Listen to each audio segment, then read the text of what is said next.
நான் உங்களுக்கு ஒரு சர்ப்ரைஸ் காட்ட போகிறேன். என்னன்னா, நான் உண்டியில் போட்டு வச்சிருந்த எல்லா 20 ரூபா காசும் இதில் இருக்குது.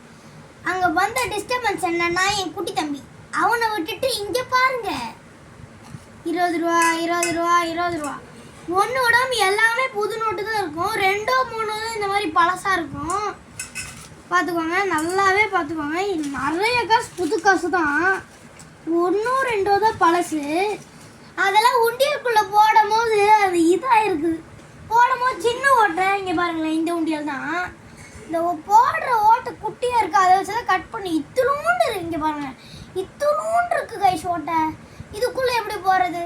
சரி, ஓவராக பேசிட்டோம். காசு பாருங்க, 20 இதெல்லாம் ரொம்ப வருஷமாக சேர்த்து வச்சுட்டு இருந்தேன்.